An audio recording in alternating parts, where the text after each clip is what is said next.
Senhores e Srs. Deputados, vamos dar início a esta audiência SOS Amianto. Cumprimento a Sra. Carmen Lima e a Sra. Mariana Mila Gaia, em representação da SOS Amianto. Esta audiência vai decorrer da seguinte forma.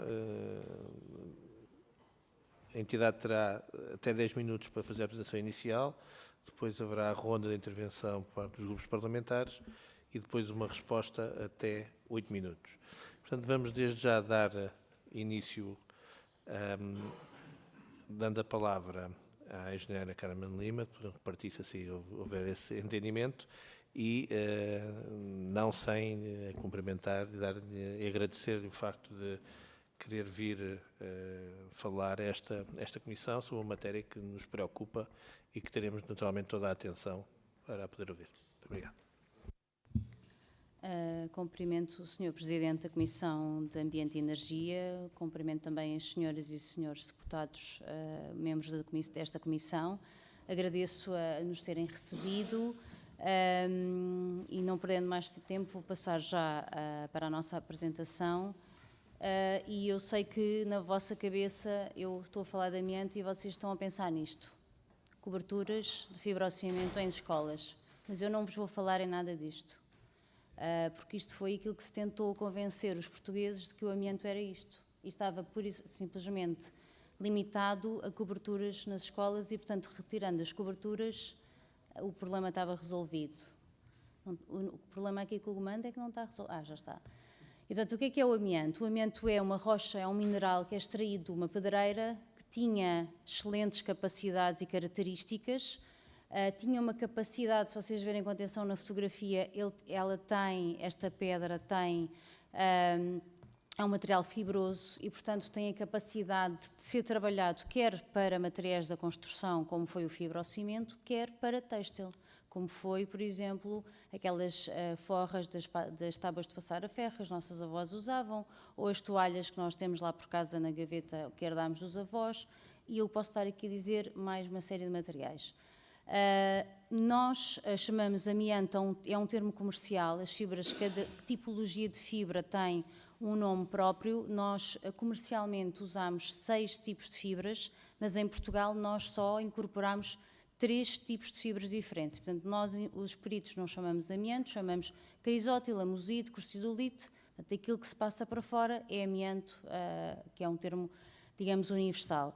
Elas têm formas diferentes, ou têm forma de anfíbola, que é aquela que parece uma agulha, ou têm a forma de serpentina. E porquê é que eu vos estou a falar nisto?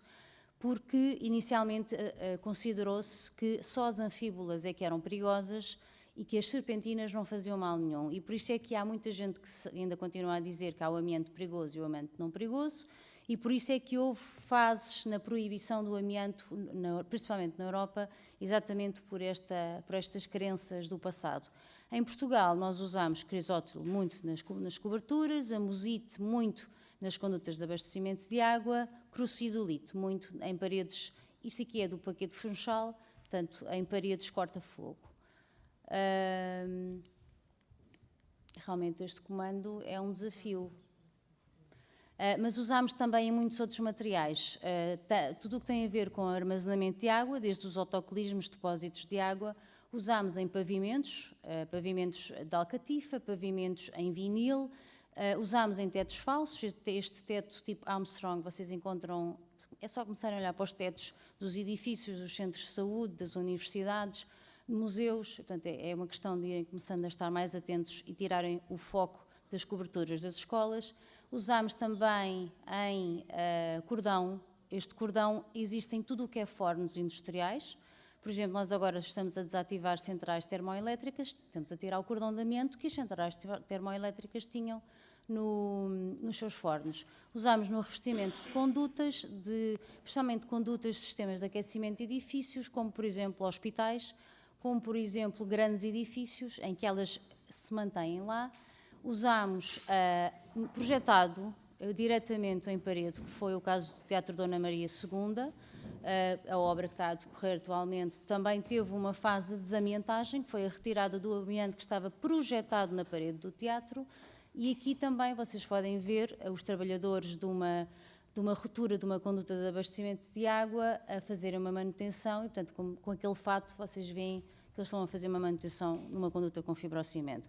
Nós, em Portugal, tivemos 3 fábricas que usaram amianto, fibras de amianto, para produzir materiais de fibrocimento, mas nós também incorporamos em muitos outros setores, quer ao nível da manutenção naval, quer ao nível da indústria de têxtil, quer ao nível da indústria da construção civil, quer também na indústria, nas nossas adegas do vinho. Eu posso ficar aqui a tarde toda a dizer-vos onde é que nós utilizamos. O que é certo é que foi feita a relação causa e efeito em cerca de 1889 e confirmou-se realmente que havia esta relação de provocar doenças nas pessoas, mas o que as nossas fábricas de fibrocimento, isto é um folheto de Lusalite, o que as nossas fábricas de fibrocimento diziam aos seus trabalhadores é que o ambiente não era um veneno, só algumas fibras é que realmente eram perigosas, era preciso as pessoas estarem muito tempo expostas para desenvolver alguma doença e diziam, mas tem que ser manipulado com precaução. Mas se vocês verem no folheto, o folheto que era distribuído, o trabalhador nunca tem o equipamento de proteção respiratória. Tem o capacete, mas não tem a máscara. Está comprovado atualmente e declarado pela Organização Mundial de Saúde e pela UIARC. O IARC é o organismo que comprova e classifica tudo o que é cancerígeno. Portanto, está comprovado atualmente que a exposição ao amianto pode provocar o desenvolvimento de doenças do foro benigno, a asbestose e as fibroses. A asbestose, para vocês perceberem, amianto em inglês diz-se asbestos, portanto uma asbestose é uma inflamação provocada pelos asbestos, pelo amianto, mas pode provocar cancro da laringe, cancro gastrointestinal, cancro dos ovários. Atenção que isto é dito pela Organização Mundial de Saúde, não é a Carmen Lima que diz. Pode provocar cancro do pulmão e pode provocar o mesotelioma, que é um cancro comprovadamente provocado por exposição ao amianto. A partir do momento em que nós identificamos o mesotelioma, o mesotelioma é o cancro da membrana que está à volta dos membros, ou seja, pode ser, por exemplo, a membrana que está à volta do pulmão. A partir do momento em que nós identificamos o mesotelioma, nós sabemos à partida que aquela pessoa, em algum momento da sua vida, esteve exposto a amianto. Até agora, em termos de investigação, eu sou investigadora científica nesta área, nós conseguimos, vamos sempre atualizando a lista de materiais, até agora nós conseguimos identificar cerca de 4.000 aplicações de fibras de amianto no mundo, em materiais, produtos completamente diferentes. A diretiva, portanto, há uns 10 anos foi feita uma audição no Comitê Económico e Social Europeu, em 2014, portanto já passou um bocadinho mais de 10 anos, que eu tive a oportunidade de participar. Na altura verificámos que a legislação europeia estava completamente desatualizada face àquilo que era o desenvolvimento científico e, portanto, saiu em 2023 uma diretiva que veio dizer que ele não é só perigoso, ele é cancerígeno e altamente perigoso. Introduz uma série de obrigatoriedades, nós depois podemos partilhar esta apresentação, nós fizemos uma análise para ver os desafios que iríamos ter na implementação desta diretiva que tem que entrar em vigor em Portugal até ao final deste ano. Nós temos 3 níveis, temos o campeonato regional, digamos, de uma segunda divisão, que joga a Alemanha com a Bélgica, e depois temos a Champions, que joga a França sozinha. E, portanto, mas o que a diretiva diz é que nós nos temos que aproximar de França. E o que é que ela diz? O inventário tem que ser obrigatório, a proteção tem que ser mais exigente, a vigilância médica tem que existir, os valores limites de exposição são cada vez mais restritos. O método analítico em Portugal, o que é utilizado, vai deixar de ter que ser utilizado porque vai ser obrigatório a microscopia eletrónica, que as empresas que removem amianto ou fazem a inventariação do amianto têm que estar licenciadas, tem que haver um registro das doenças profissionais atualizado, não é como o nosso, que nós só temos 3% de doenças relacionadas com o amianto registadas, e tem que haver uma uniformização dos procedimentos na Europa. Para vocês terem noção, portanto, aqui em cima, Polónia 2018, é um aterro para deposição de resíduos perigosos. França 2019, é uma obra de remoção de amianto num edifício. O edifício foi completamente isolado. França 2020, remoção de amianto em locais difíceis de retirar amianto. Portugal 2025, remoção de amianto com o senhor a fazer jogging mesmo ao lado dos trabalhos. Portanto, é capaz de estarmos com alguma dificuldade em conseguirmos uniformizar aquilo que é a nossa atividade em Portugal com aquilo que é a atividade em outros países. Tem que haver uma maior preocupação com a questão do inventário e da prevenção. A nossa associação tem trabalhado muito nisso. Juntamente com a Fundação Champalimau, iniciámos o primeiro rastreio gratuito em Portugal para as pessoas que estiveram expostas a amianto, depois de várias tentativas frustradas com os anteriores governos para conseguir que isto fosse feito através do SNS. Nós estamos a acompanhar e acompanhamos obras de remoção, estamos constantemente atualizados face àquilo que são os desafios relativamente à proteção dos trabalhadores, mas também relativamente àquilo que é a inovação nos trabalhos de remoção de amianto. E, portanto, o que a diretiva diz é que nós, apontando aqui para a coluna a vermelho, nós temos realmente um longo caminho para fazer. Alguma legislação nós já temos, simplesmente não a cumprimos. E não a cumprimos porquê? Primeiro, começa logo porque nós não temos uma entidade no governo, não temos neste governo e não tivemos nos anteriores. Isso é um erro que continua a falhar. Desde 2014 que nós pedimos, nós na altura não existíamos, mas eu, em outras funções, pedia que fosse criada uma estratégia portuguesa para o amianto e que houvesse uma entidade que coordenasse este tema. Portanto, há 12 anos que não existe e, portanto, há 12 anos que cada um empurra para o quintal do vizinho do lado. Eu posso-vos dizer que nós já reunimos com 2 secretarias de Estado, entretanto, três, porque uma se recusou a nos receber, e, portanto, vamos para a 4ª Secretaria de Estado e todos nos vão empurrando de um lado para o outro. Não há fiscalização. É uma fiscalização de secretária. Nós, em Portugal, fiscalizamos trabalhos com esta gravidade na secretária e as pessoas que fazem a avaliação dos planos de trabalho não têm conhecimento para o fazer. Muitas vezes eu discuto com eles fichas técnicas que eles nem sequer as analisaram. Portanto, eles aprovam um plano de trabalhos, mas não veem as fichas técnicas dos produtos que são utilizados na remoção do amianto. Nós não temos modelo para o licenciamento de empresas. Portanto, se vocês amanhã quiserem começar a trabalhar neste mercado, podem. A única coisa que a lei portuguesa obriga é 8 horas de formação. 8. O que é praticamente insuficiente.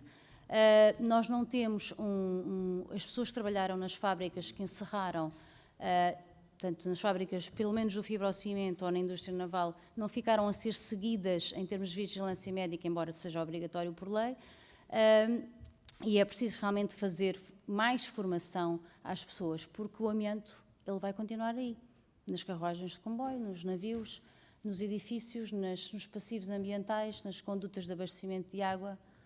E, portanto, podem contar connosco porque o nosso papel aqui é ajudar. Obrigada. Muito obrigado. Acho que foi esclarecedora a apresentação. Eu dou agora a palavra ao Sr. Deputado do Grupo Parlamentar do PSD, o Sr. Deputado Rui Rocha Pereira. Muito boa tarde, Sr. Presidente da Comissão, Srs. Deputados. Aproveito já para cumprimentar a Engenheira Carmen Lima, Presidente da SOS Amianto, e também a Sra. Mariana Milagaia, Tesoureira da Associação. Antes de mais, quero agradecer, portanto, a vossa presença cá e também por esta apresentação que nos alertou para muitos problemas que por vezes nós não estamos diretamente alertos para essa problemática. E aproveito também desde já para endereçar uma palavra especial para reconhecer o vosso trabalho cívico que esta associação tem desenvolvido em defesa da saúde pública e da proteção ambiental, que é um contributo que deve ser valorizado. Nós sabemos que o amianto é um mineral fibroso que foi amplamente utilizado durante o século XX, especialmente na construção civil, devido às suas propriedades de resistência ao fogo, durabilidade e baixo custo. Contudo, o amianto é um agente cancerígeno reconhecido pela Organização Mundial de Saúde, responsável por doenças respiratórias graves, incluindo o cancro de pulmão e outros tipos de cancro. Estima-se que provoca mais de 70.000 mortes por ano na Europa e, como sabemos, a utilização do amianto foi oficialmente proibida em Portugal em 2005, com a implementação da Diretiva Europeia 2013/18/CE, que exigiu aos Estados-membros a proibição da sua utilização em novos produtos e a gestão segura dos resíduos de amianto. Apesar da proibição, muitas construções antigas ainda contêm amianto e a remoção dessas instalações continua a ser um desafio para todos nós. O amianto continua assim presente em milhares de edifícios públicos, privados, exigindo a gestão rigorosa e informada, mas também, portanto, recentemente foi publicada a nova norma NP 4593/2024, pelo IPQ, que estabelece requisitos técnicos para o levantamento, caracterização e inventariação de amianto e de materiais contendo amianto, e constitui um avanço importante orientando o diagnóstico, a inventariação e a gestão de risco, a remoção e a gestão de resíduos. Sabemos que a SOS Amianto participou ativamente neste processo de normalização técnica, pelo que saudamos também o vosso contributo técnico e cívico na realização, os contributos que deram para a realização desta norma. O Partido Social Democrata, desde há muitos anos, tem demonstrado uma preocupação constante e responsável com a problemática do amianto. Foi este partido que ainda em 2020 exigiu ao Governo de então a criação de um verdadeiro Plano Nacional de Remoção de Amianto, alertando para a urgência de proteger comunidades escolares, trabalhadores e populações expostas. Em 2023, o grupo parlamentar do PSD voltou a insistir nesta prioridade ao apresentar o projeto de resolução número 863, 15ª primeira, propondo uma avaliação séria do programa de remoção nas escolas públicas e o lançamento de uma nova fase de intervenção baseada num diagnóstico atualizado. Ao longo dos anos temos acompanhado e votado favoravelmente todas as iniciativas que reforcem e atualizem a Política Nacional de Remoção de Amianto, reafirmando o seu compromisso com esta prioridade de saúde pública e justiça ambiental. Trata-se de uma postura que temos assumido de forma consistente e responsável. Sabemos, no entanto, que este é um caminho que não está concluído. Só com a articulação entre o Governo, autarquias, entidades técnicas e a sociedade civil será possível garantir que a remoção do amianto decorre de forma eficaz, sustentada e com proteção plena das populações. Neste sentido, consideramos que não se pode descurar, por um lado, a sensibilização pública, envolvendo a comunidade para que todos estejam sensibilizados sobre os perigos do amianto e com principal enfoque nos trabalhadores da construção. Ainda hoje vimos aquele diapositivo em que aparece que está a remoção do amianto e as pessoas estão a fazer uma vida normal e por isso não há esta sensibilização, tem que haver mais sensibilização pública, a fiscalização, por forma a garantir que a regulamentação existente é cumprida, prevenindo situações de risco para a saúde humana e para o ambiente. O estudo e a atualização de conhecimento, verificando a necessidade de implementação de medidas adicionais que se mostrem necessárias à persecução deste fim. Neste sentido, gostaria de colocar duas questões. Na perspectiva da Associação SOS Amianto, quais são os principais obstáculos à aplicação efetiva da norma 4593/2024 e à remoção sistemática do amianto? E, por outro lado, que medidas é que preconizem e que serão úteis a tomar por forma a acelerar e concretizar a remoção total do edificado nacional? Muito obrigado. Muito obrigado, Sr. Deputado. Agora a palavra ao Sr. Deputado Raul Melo, Vice-Presidente desta Comissão, em nome do Grupo Parlamentar do Chega. Muito obrigado, Sr. Presidente. Cumprimentá-lo a si e às senhoras e senhores deputados. Cumprimentar também a Sra. Engenheira Carmen Lima e a Sra. Liliana Milagaia, em representação da SOS Amianto. É com satisfação que retomamos hoje esta Comissão o contacto com a SOS Amianto. Em nome do Grupo Parlamentar do Chega, agradecer desde já a vossa disponibilidade para virem expor a vossa avaliação sobre a gestão do amianto em Portugal, os progressos, os constrangimentos e, sobretudo, as prioridades urgentes. Pois bem, como é do conhecimento público, a SOS Amianto integra a Comissão Técnica de Normalização que elaborou a norma 4593 de 2024, a primeira norma portuguesa dedicada à inventariação de amianto e materiais contendo amianto, estabelecendo metodologias para diagnóstico, inventariação, avaliação de risco, remoção e gestão de resíduos. Como é também do conhecimento de todos, a exposição ao amianto continua a ser considerada pela OMS e pela OIT como uma das principais causas de cancro profissional.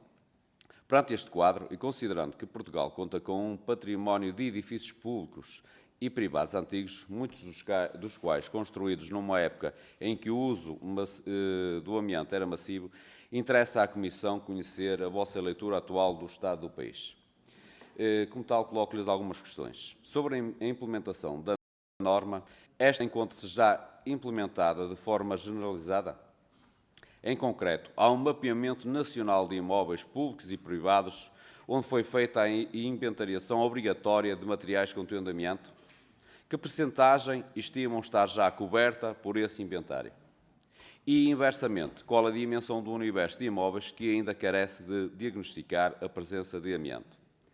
Na vossa avaliação, o Estado tem disponibilizado recursos suficientes, técnicos, financeiros e humanos, para assegurar uma implementação eficaz da norma em todo o território? E sobre a remoção, gestão e resíduos e segurança dos trabalhadores, a norma prevê procedimentos de remoção segura, descontaminação e gestão de resíduos. Na prática, qual é o nível de cumprimento destas exigências? Há falhas sistemáticas, incumprimento de prazos ou falta de fiscalização consistente? Em contexto de demolições, reabilitações e obras, como se assegura que os trabalhadores utilizam equipamento de proteção adequado e que o risco de exposição a fibras de amianto é minimizado de acordo com os novos padrões da União Europeia? Que formação e capacitação técnica exige hoje para os profissionais que realizem remoções e demolições e se esses requisitos são uniformes em todo o país? Sobre transparência, registro e saúde pública, a SOS Amianto defende que deve haver registro público nacional e acessível de todos os imóveis que contêm amianto, bem como dos processos de remoção concluídos. Qual é a vossa proposta concreta para garantir essa transparência? Que mecanismos de monitorização da saúde dos trabalhadores e populações potencialmente expostas defendem? Que registro sistemático de doenças relacionadas com amianto, como, por exemplo, mesotelioma, cancro do pulmão, para permitir rastreio, prevenção e acompanhamento? Sobre o planeamento estratégico e política nacional, na vossa opinião, que cronograma mínimo e realista deveria ser definido para a remoção completa do amianto em Portugal, considerando tanto o parque habitacional como os edifícios públicos, infraestruturas e equipamentos antigos? Que incentivos ou medidas de financiamento propõem para garantir que a remoção seja feita com rigor e segurança, nomeadamente em habitações mais vulneráveis ou edifícios públicos degradados? Papel deve o Estado ter na fiscalização e na garantia de que os trabalhos sejam executados conforme as normas, sem colocar os trabalhadores ou cidadãos em riscos? E sobre o papel social e de sensibilização da SOS Amianto?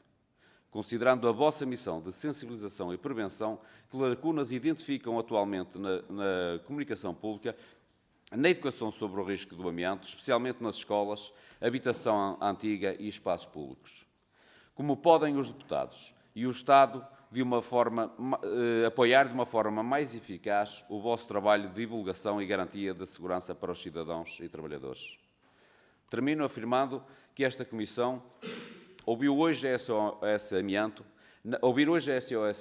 não é apenas uma formalidade, é uma oportunidade de confrontar o Estado com os dados, com os factos, com as exigências técnicas e com uma urgência sanitária que o amianto representa. Agradecer, assim, a vossa presença, esperamos o vosso contributo e estamos prontos para levar em diante um debate sério, técnico e com sentido de Estado. Muito obrigado. Muito obrigado, Sr. Deputado. Dou agora a palavra ao Sr. Deputado Luís Graça, do Grupo Parlamentar do Partido Socialista. Muito obrigado, Sr. Presidente, senhoras e senhores deputados. Bem, em primeiro lugar, queria agradecer à engenheira Carmen Lima e também à doutora Mariana Milagaia e, muito particularmente, à senhora engenheira, por todo o esforço que tem feito ao longo de muitos anos, um esforço cívico e de investigação dedicado a este tema e que sempre nos surpreende. Eu já vou lá à parte do nos surpreende. É interessante que nos consiga surpreender depois do amianto ter sido proibido em 2005. Isto é, passaram quase metade dos anos que levamos a disseminar o amianto e ainda hoje conseguimos surpreender com o número de mais de 4.000 utilizações de amianto em tantas coisas que nós manuseamos ou que estamos próximos todos os dias. E, portanto, talvez isto explique a complexidade desta tarefa e talvez isto lhe dê razão na forma como começou a sua intervenção, dizendo não venho falar das escolas. Não é? Porque, de facto, se nós nos focarmos apenas na questão das escolas, podemos estar a transmitir uma noção de segurança que ela, de facto, não é verdadeira com a dimensão deste problema.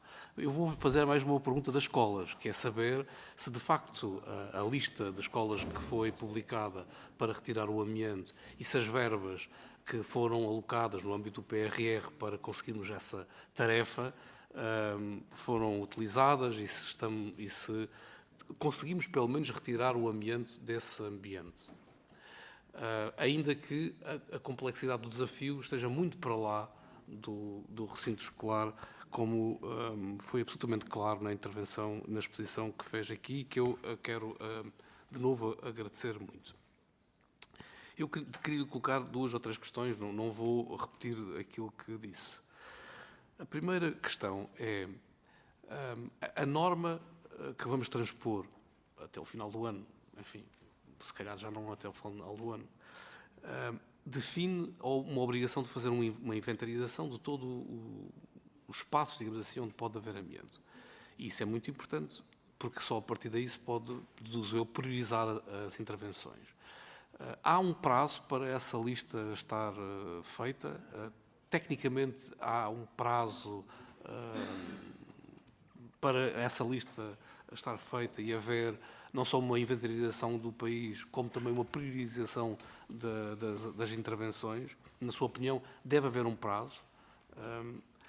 A segunda questão que lhe queria colocar tem a ver com a figura da vítima, que eu acho uma questão muito pertinente. Eu recordo, eu andei aqui à procura, encontrei aqui umas notícias, mas enfim, recordo de cabeça um caso que foi muito falado aqui há uns anos atrás, que envolvia os trabalhadores da Direção-Geral de Energia. E a Sra. Engenheira falou-nos agora de um projeto que tem com a Fundação Champalimau, que eu reputo como excelente. Mas, de facto, não me parece que, do ponto de vista dos números de cancros de profissionais do trabalho, não é? Mais de 70% dos cancros em trabalho estão relacionados com o amianto. Que nós possamos ficar satisfeitos nem com as escolas, nem com o projeto da Fundação Amianto. Isto é, portanto, a figura da vítima parece-me absolutamente determinante para que a proteção do trabalhador seja conseguida de uma forma global no nosso país. E a questão da Direção-Geral de Energia é um bom exemplo para pegarmos nisso, para mostrarmos que ninguém está livre de até mesmo morrer por trabalhar num ambiente e, ao longo dos anos, ter essa exposição ao ambiente. E por isso lhe queria perguntar o que é que nós precisamos de fazer o que é que nós podemos fazer para ajudar nesta questão da figura da vítima, não só para apoiar no tratamento, como para, se caso seja provado que há uma ligação direta e que houve incúria por parte do empregador, possa haver direito a indemnizações quando as pessoas ficam numa situação limitadora ou até mesmo quando morrem. E isto, pronto, estas 2 questões para mim são importantes para percebermos o que é que nós temos que fazer para que não cheguemos daqui a mais 20 anos e tenhamos uma nova notícia no público a dizer passaram 20 anos e está quase tudo ainda por fazer. Muito obrigado. E parabéns pelo seu trabalho. Muito obrigado, Sr. Deputado. Agora a palavra à Sra. Deputada Filipa Pinto, do Grupo Parlamentar do LIVRE. Obrigada, Sr. Presidente, Senhoras e Senhores Deputados. Agradecemos novamente a vossa presença e também os alertas que nos deixaram, que nos deixaram a todos bastante mais preocupados do que o que já estávamos. E todos sabemos que o ambiente representa uma ameaça silenciosa e letal à saúde pública, com milhares de edifícios ainda com coberturas feitas com este material, mas agora ficamos a saber até, e no meu caso pessoal, em situações bastante mais detalhadas da nossa vida do dia-a-dia.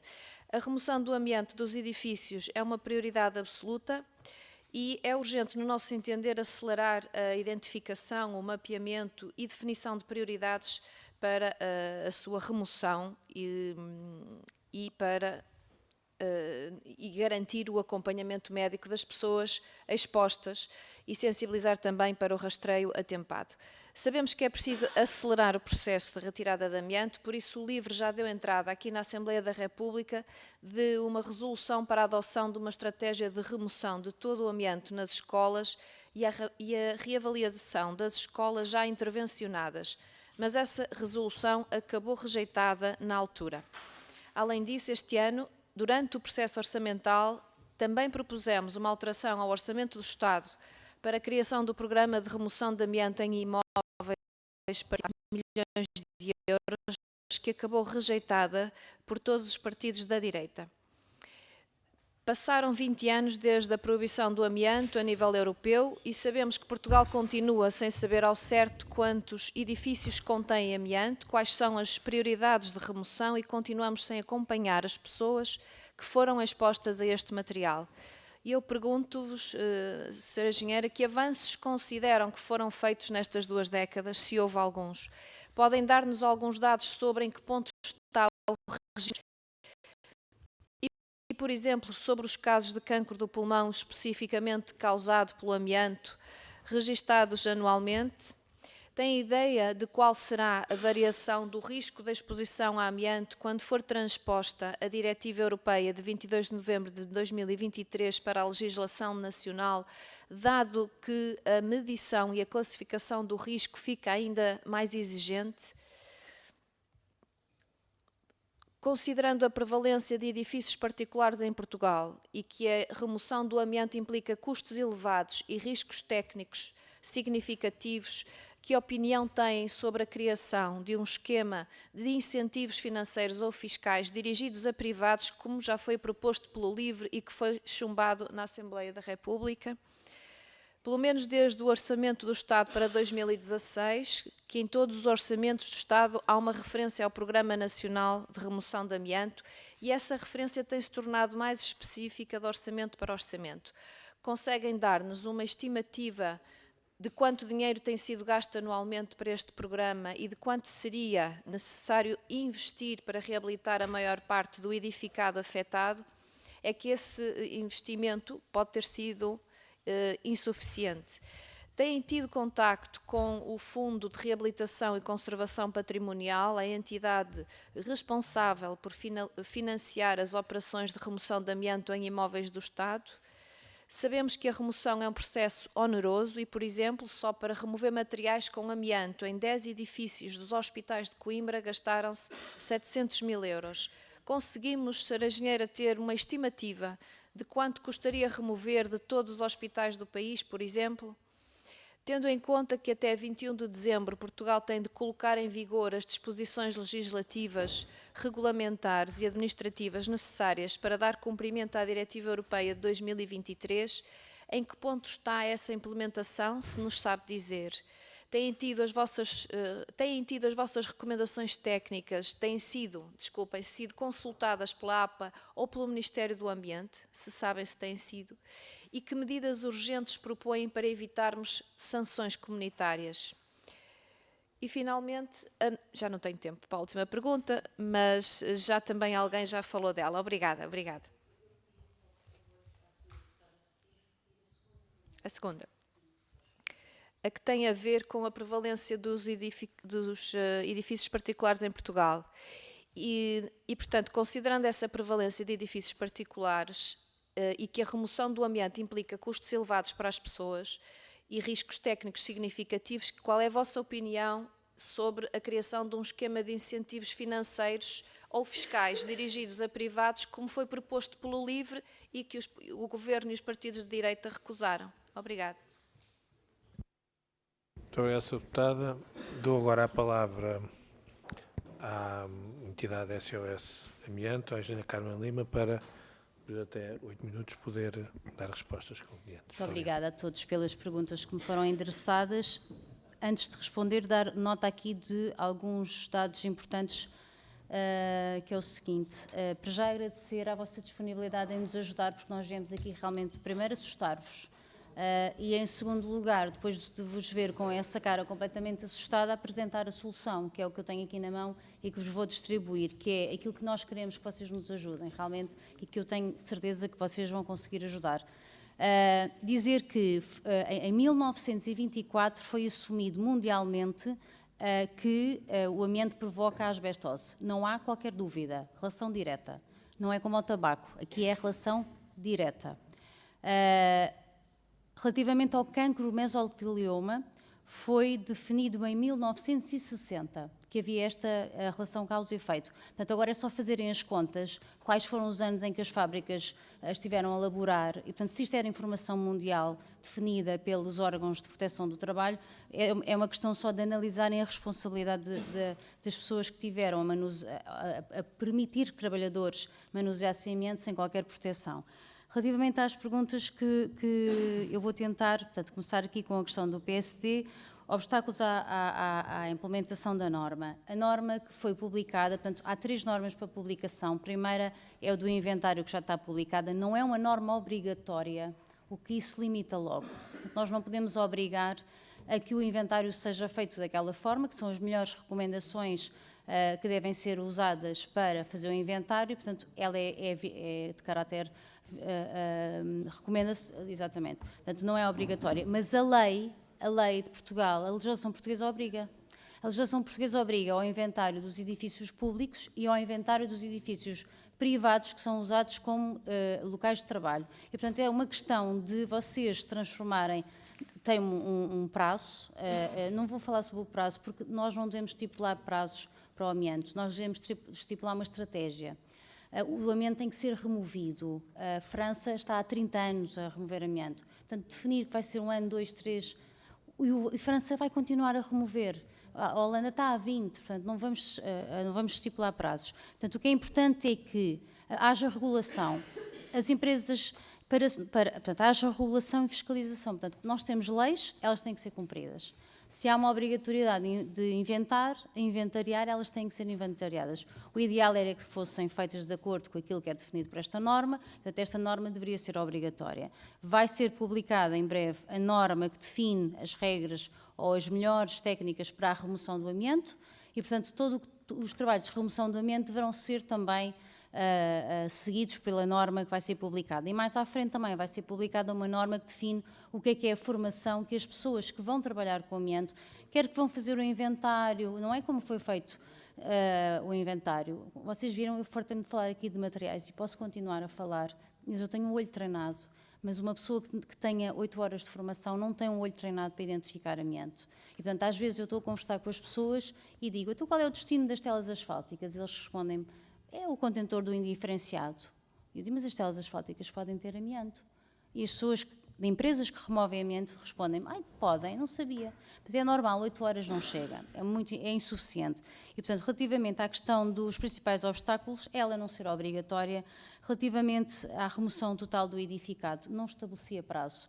Uma estratégia, é preciso identificar, é preciso reforçar e dar continuidade ao inventário que se iniciou, e é preciso continuar a fazê-lo. E o inventário não é só apontar os materiais que nós suspeitamos que têm amianto, é tirar amostras, é confirmar do ponto de vista laboratorial e depois a seguir é fazer uma avaliação de risco e dizer estes locais é que apresentam um risco moderado ou elevado.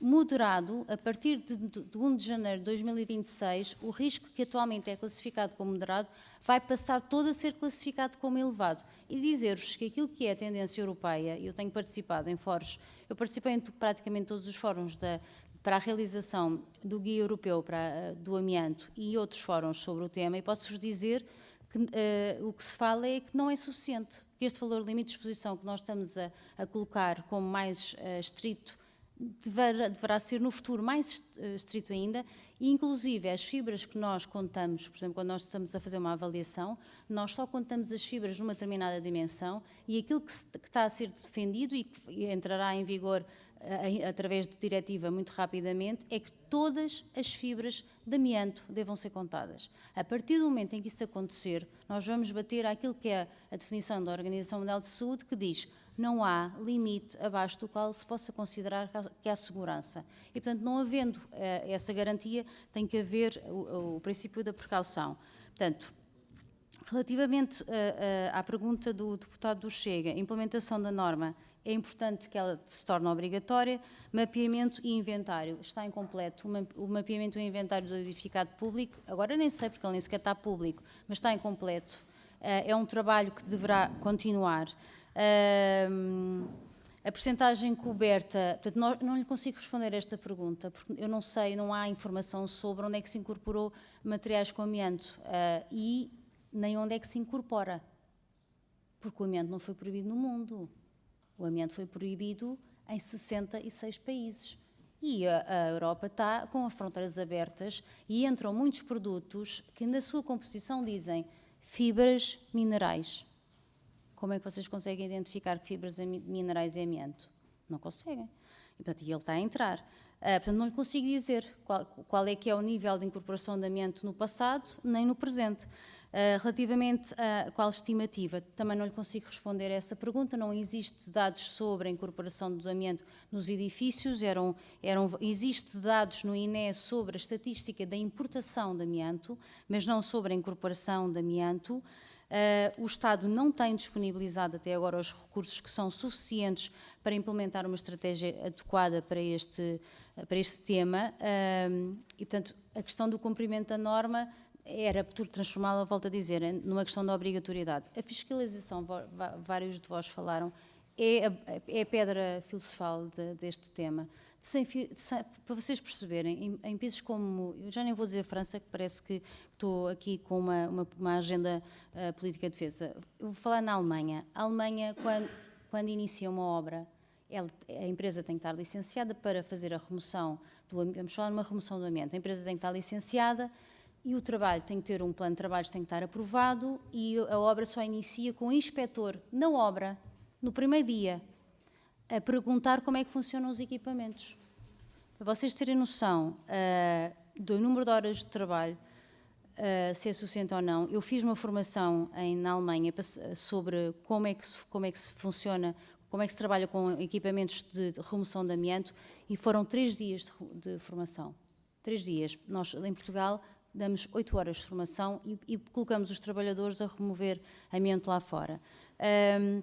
Portanto, aqui nós fazemos uma aprovação de secretária e muitas vezes tenho noção que as pessoas que estão a aprovar, infelizmente, não por culpa delas, porque elas deveriam estar preparadas para e estarem formadas para fazer aquele trabalho, mas infelizmente não o têm. E, portanto, realmente a legislação, respondendo à questão das obras, a formação é insuficiente. O registro público deveria estar disponível, volto a reforçar, e eu não acho que um registro público disponível crie alarme social. Se existir uma estratégia que defina um plano para o país, o que cria alarme social é dizer, agora está aqui amianto, e agora o que é que vai ser feito? Nada. Isso é que cria alarmismo. Agora, se nós apresentarmos uma estrutura de onde é que está o amianto e aquilo que vai ser feito, aí sim nós conseguimos controlar alguma ansiedade que pode provocar o nome amianto. Relativamente às comunidades, nós não protegemos as nossas comunidades cada vez que removemos amianto. Por exemplo, quando fazemos uma intervenção numa conduta, o polícia que está a fechar a estrada não está protegido e, no entanto, está exposto. É uma exposição indireta, é aquilo que nós chamamos, é uma exposição ambiental. Da mesma forma que as pessoas que estão nas casas à volta estão expostas. E, geralmente, quando é feita uma obra aqui em Portugal, ninguém chama a comunidade, a Junta de Freguesia não chama a comunidade onde vai ser feita a intervenção, não informa e não diz, durante o dia 3, 4 e 5, os senhores não podem ter roupa no estendal, não podem abrir as janelas, portanto, tem que haver essa comunicação, mas quando se fala do amianto, fala-se assim baixinho e atrás da porta, como se tivéssemos vergonha de assumir a responsabilidade. A questão de assumir a responsabilidade de resolver nunca tem que ser vergonha. Devíamos assumir a responsabilidade de não resolver. A questão do programa de remoção, devia haver realmente um programa de remoção depois disto tudo, da análise de risco. Relativamente aos incentivos, ainda respondendo ao Chega, é importante que existam para as situações onde se comprove que as pessoas, principalmente ao nível de habitações privadas ou indústrias, que não tenham capacidade para o fazer, e existe por parte, e também quando é feito intervenções ao nível da melhoria da eficiência energética dos edifícios, porque os financiamentos comunitários são majorados se for removido o amianto nessas intervenções. E esta diretiva comunitária refere isso, que deve ser disponibilizado dinheiro para a remoção do amianto.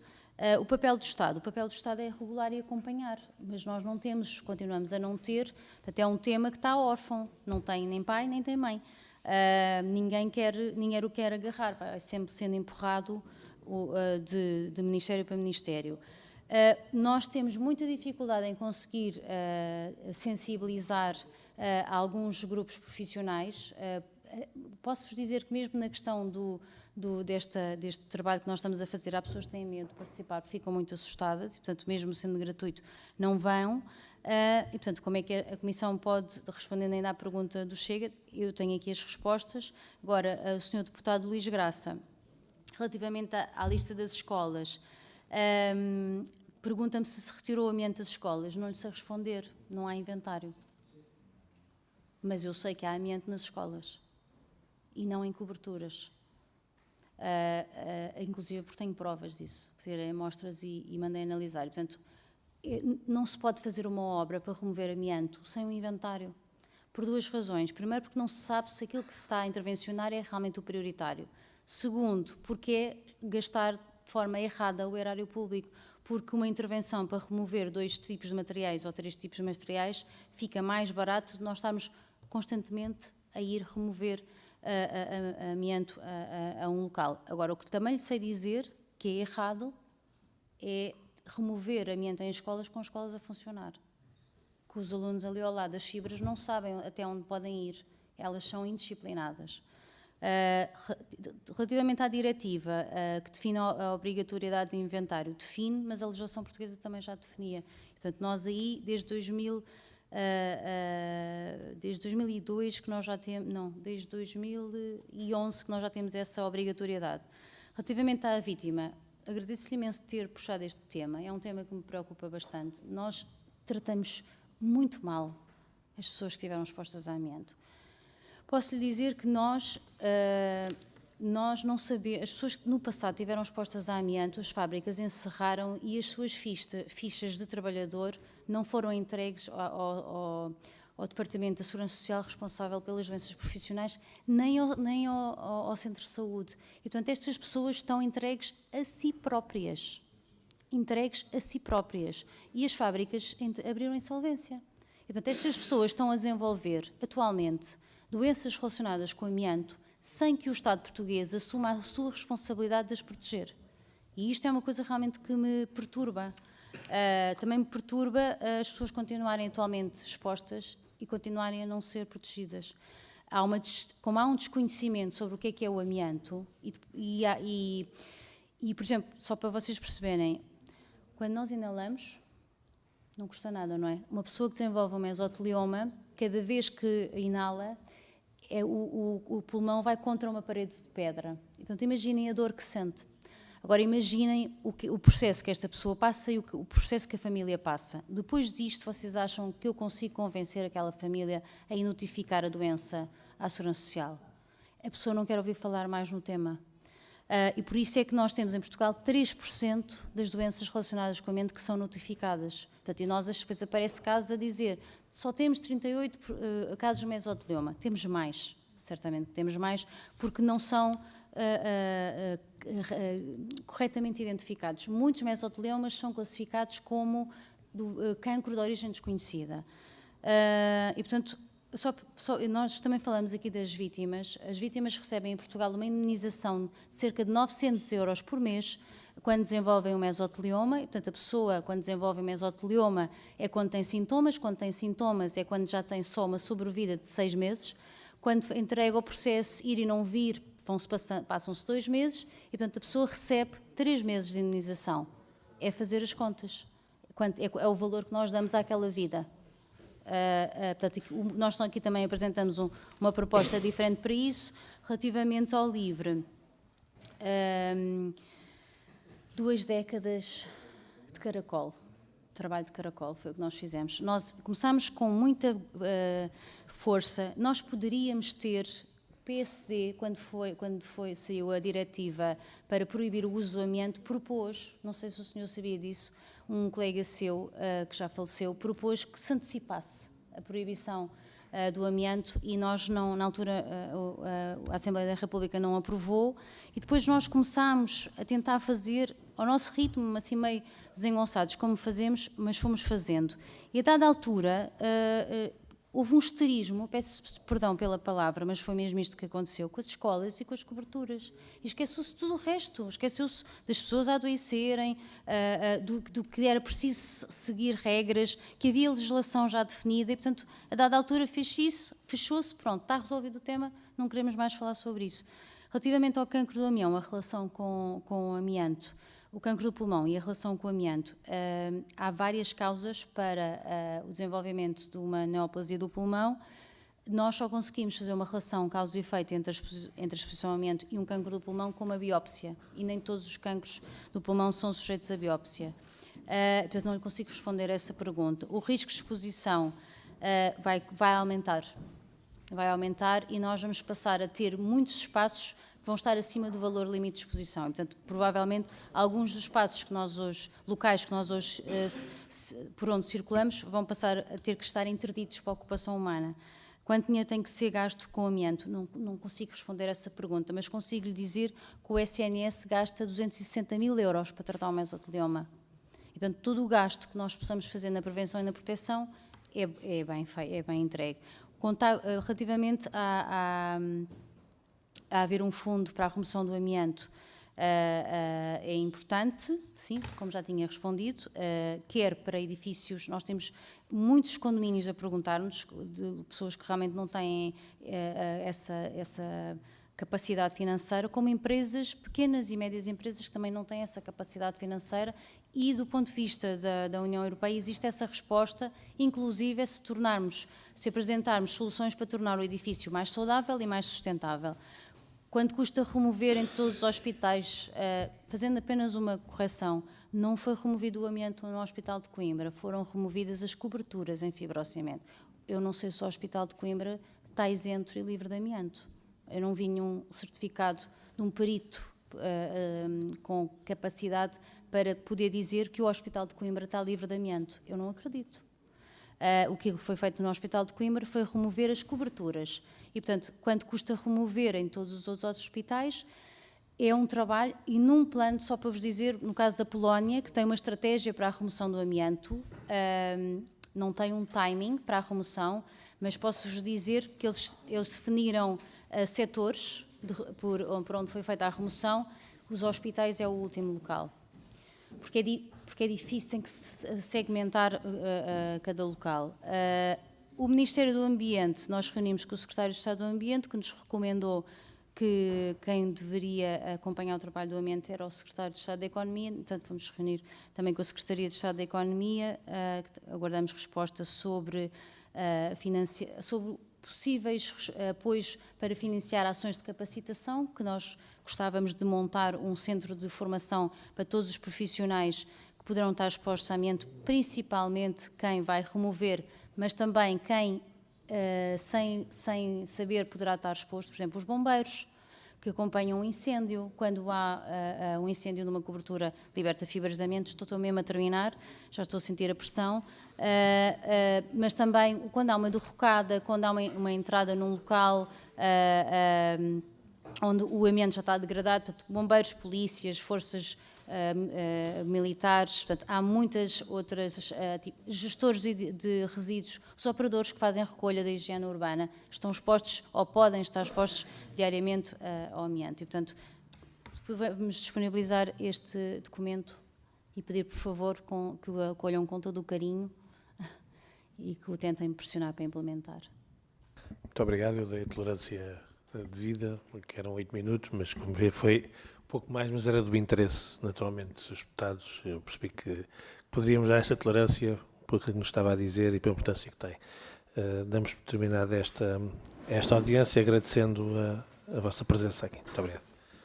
Senhores deputados, eu penso que não há Nada para o ponto 2 dos outros assuntos. Se houver, digam-me e continuamos, senão paramos aqui. Não? Então está terminada a reunião. Muito obrigado.